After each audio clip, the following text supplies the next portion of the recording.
Oke, assalamualaikum warahmatullahi wabarakatuh. Berjumpa kembali bersama channel RT Telu. Oke teman-teman, jadi pada kesempatan kali ini saya akan memberikan tips untuk teman-teman yang belum memonetisasi channelnya, dan mungkin untuk teman-teman yang akan memonetisasi channel YouTube teman-teman. Oke, untuk proses monetisasi, untuk syarat mengajukan monetisasi supaya diterima oleh pihak YouTube, untuk syarat-syaratnya pastinya di sini ada 4 syarat ya. 4 syarat yang harus dipenuhi. Oke, untuk syarat yang pertama yaitu sudah mencapai 1000 subscriber. Oke, bila teman-teman sudah mencapai 1000 subscriber, itu bisa mengajukan monetisasi. Dan untuk syarat selanjutnya yaitu verifikasi 2 langkah. Untuk penjelasan tentang verifikasi 2 langkah sudah saya jelaskan di video sebelumnya. Oke, untuk syarat yang ketiga yaitu mencapai 4000 jam tayang, 4000 jam waktu tonton publik. Untuk subscriber dan jam tayang ini ya, untuk jam tayang khususnya itu dihitung selama setahun ya. Jadi selama 1 tahun itu sudah mencapai 4000 jam tayang atau belum. Dan untuk syarat yang keempat yaitu tidak memiliki teguran pedoman komunitas yang aktif. Oke teman-teman, itulah syarat yang harus dipenuhi untuk mengajukan proses monetisasi. Oke, untuk tips yang akan saya berikan, jadi sebelum teman-teman mengajukan monetisasi, sebaiknya cek dulu ya, cek dulu channel kalian, video kalian, konten-konten kalian. Di sini saya akan bagikan pengalaman saya ketika monetisasi. Jadi dengan pengalaman ini saya harapkan supaya teman-teman bisa mengkoreksi ya konten teman-teman, channel teman-teman, supaya proses monetisasinya berjalan lancar dan pastinya tidak ditolak oleh pihak YouTube. Jadi pengalaman ini saya berikan karena pada saat saya memonetisasi channel saya itu ditolak.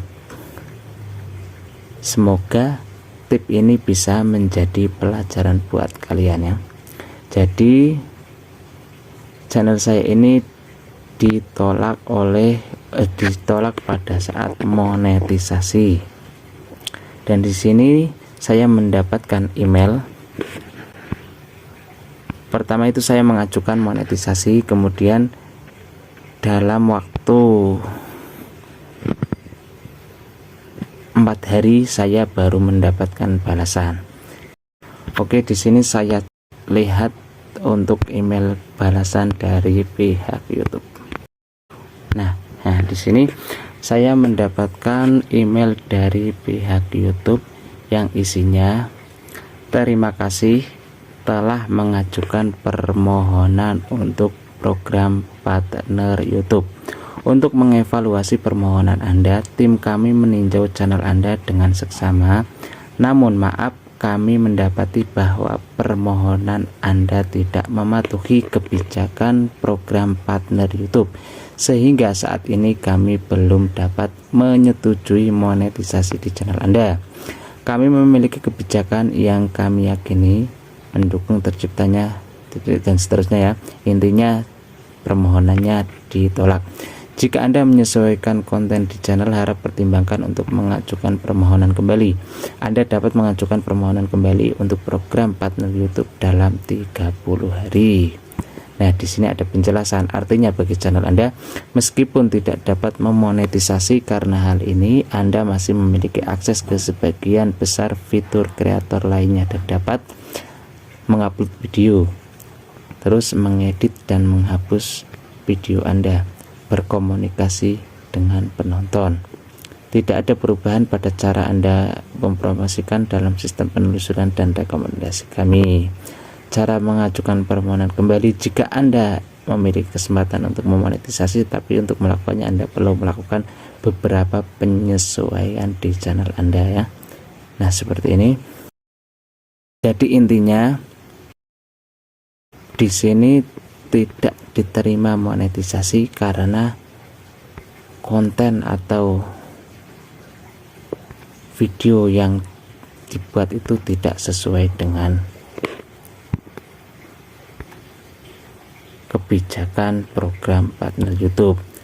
Terus apa yang menyebabkan channel ditolak? Oke ya, kita langsung cek masuk ke video kreator. Nah, di sini pemberitahuannya channel Anda tidak setuju untuk monetisasi. Oke, apa yang perlu Anda lakukan selanjutnya? Tinjau masukan kami, ajukan banding atau ajukan permohonan monetisasi. Untuk yang kedua ini atau mengajukan banding itu bisa kalian gunakan kalau memang video yang kalian buat, yang teman-teman buat ini memang kreasi sendiri dan tidak menjiplak channel lain ya, channel lain konten dari sahabat YouTube yang lain. Oke, di sini jadi saya jelaskan ya. Jadi channel saya ini ditolak karena dengan alasan konten yang digunakan ulang. Oke, apa itu konten yang digunakan ulang ya? Jadi bisa kita cek di sini, kita klik. Nah, di sini untuk penjelasan konten yang digunakan ulang ya, karena di channel saya yang sebelumnya ya, yang pada saat saya melakukan monetisasi ini berisi tentang playlist lagu. Nah, otomatis itu disebut, dikatakan sebagai konten berulang. Oke, saya akan jelaskan di sini ya. Channel yang menggunakan konten orang lain tanpa membuat perubahan yang menambah nilai yang signifikan. Oke, kita teman-teman bisa pelajari ya untuk lebih lanjut. Oke, di sini saya akan jelaskan ya untuk garis besarnya saja. Jadi video apa, konten apa saja yang boleh dimonetisasi dan tidak boleh dimonetisasi. Oke, untuk konten yang boleh dimonetisasi, nah di sini sudah jelaskan boleh. Contoh hal yang boleh dimonetisasi yaitu satu, revisi yang ditambahi bumbu humor dan analisis pada konten yang bukan karya asli Anda. Jadi jika konten Anda memang mengambil dari konten orang lain, karya orang lain, sebaiknya melakukan revisi ya, revisi yang ditambahi dengan bumbu humor. Untuk contoh-contoh video tentang revisi kalian bisa cari ya di YouTube, banyak itu teman YouTuber yang sudah membuat video semacam ini. Kemudian klip dari konten orang lain sebagai bagian dari ulasan kritis. Kemudian adegan suatu film yang dialog atau voice overnya telah Anda ubah.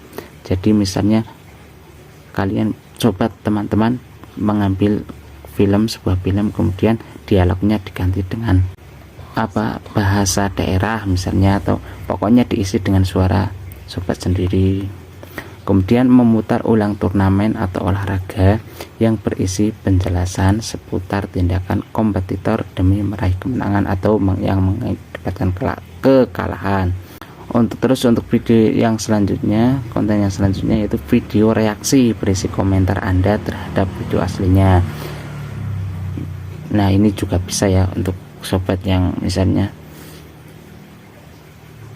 mengambil konten orang lain kemudian kita memberikan reaksi balasan.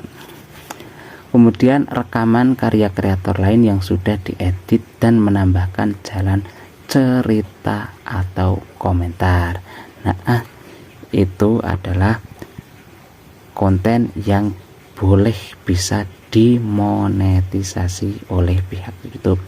Jadi saya membagikan hal ini supaya teman-teman tahu ya, karena untuk sobat atau teman-teman yang belum mengajukan monetisasi pastinya tidak akan mendapatkan pemberitahuan seperti ini. Jadi untuk teman-teman yang mau memonetisasi bisa lebih berhati-hati dan memperbaiki video atau konten-konten yang teman-teman buat, jadi supaya nanti pada saat monetisasi berjalan lancar dan pastinya juga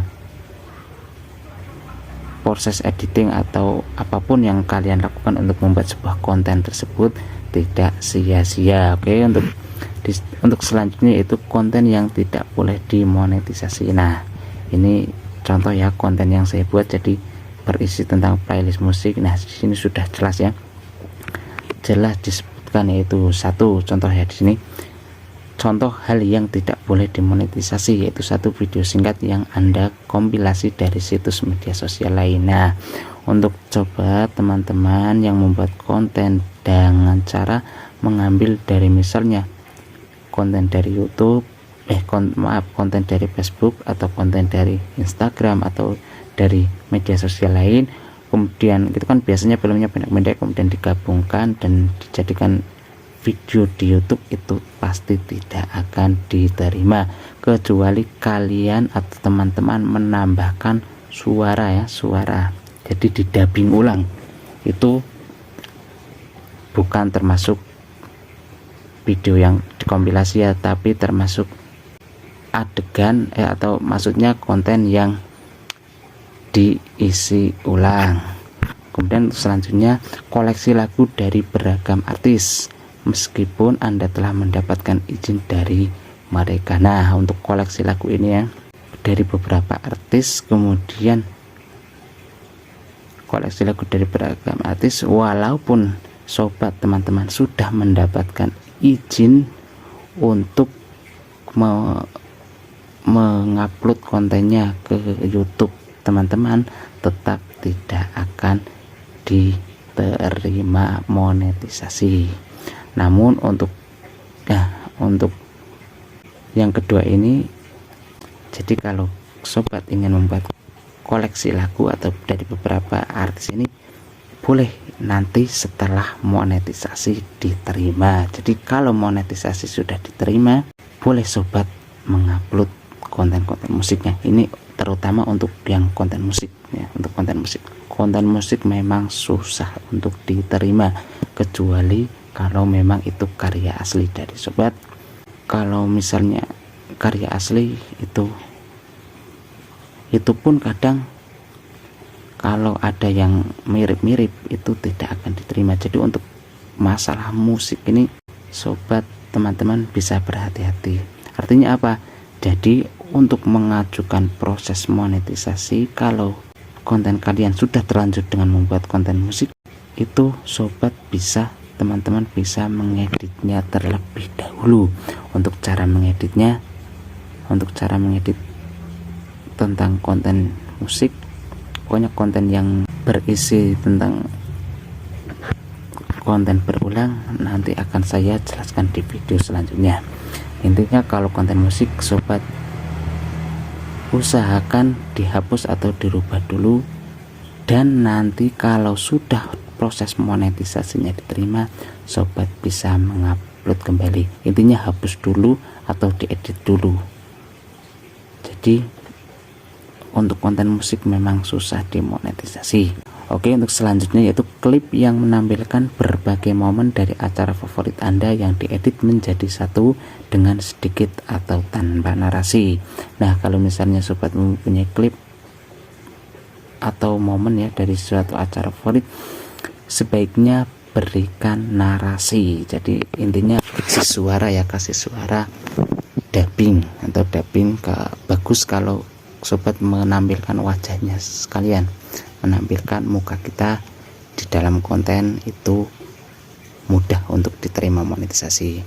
Kemudian konten yang diupload berkali-kali oleh kreator lain, nah ini juga tidak akan diterima. Kemudian selanjutnya promosi konten orang lain meskipun Anda telah mendapatkan izin mereka ya. Untuk mempromosikan konten orang lain pun tidak akan diterima walaupun sudah mendapatkan izin. Jadi Untuk hal ini silakan dipelajari. Untuk penjelasannya, apabila sobat kurang paham bisa ditanyakan di kolom komentar. Jadi apa yang sebaiknya kita lakukan? Sebaiknya buatlah konten atau video yang benar-benar original, yang benar-benar karya sobat sendiri, teman-teman sendiri, karena hal itu akan memudahkan teman-teman untuk monetisasi. Namun apabila teman-teman sudah terlanjur membuat konten yang berisi musik atau yang sesuai yang ini ya, yang tidak boleh dimonetisasi ini, yang termasuk konten berulang dan sudah mendapatkan banyak jam tayang, sebelum mengajukan proses monetisasi sebaiknya diedit terlebih dahulu. Untuk cara edit, yaitu biasanya untuk yang sobat kreator yang sudah melakukan itu, apabila diedit itu kan tidak akan mengurangi jam tayang, namun apabila dihapus pastinya akan mengurangi jam tayang. Jadi yang sudah terlanjur kontennya seperti yang saya jelaskan tersebut dan sudah mendapatkan banyak penonton, jadi sebelum memonetisasi sebaiknya diedit terlebih dahulu. Contoh editnya yaitu dengan memblurkan videonya, atau bila yang bermasalah itu dengan audionya atau backsoundnya, bisa mengganti backsoundnya dengan yang disediakan oleh pihak YouTube. Namun apabila videonya kok jam tayangnya masih sedikit, itu sebaiknya dihapus saja, daripada nanti malah proses monetisasinya akan gagal ya. Karena apa? Untuk mengajukannya kembali kita membutuhkan waktu 30 hari. Seharusnya kita sudah fokus untuk membuat konten yang bagus, namun kita masih harus memikirkan bagaimana untuk proses monetisasi. Untuk bagaimana cara mengedit video yang sudah terlanjur mendapatkan banyak viewer, banyak jam tayang, akan saya bagikan di video berikutnya ya. Jadi supaya jam tayangnya tidak hilang sia-sia. Oke, seperti itu saja yang dapat saya sampaikan pada video kali ini. Pengalaman ini semoga menjadi sebuah pelajaran supaya teman-teman pada saat mengajukan proses monetisasi bisa berjalan dengan lancar. Oke, demikian. Semoga video kali ini bermanfaat. Terima kasih. Jangan lupa dukung channel ini dengan cara klik subscribe, like, share, dan komen. Sampai jumpa kembali di video berikutnya. Wassalamualaikum warahmatullahi wabarakatuh.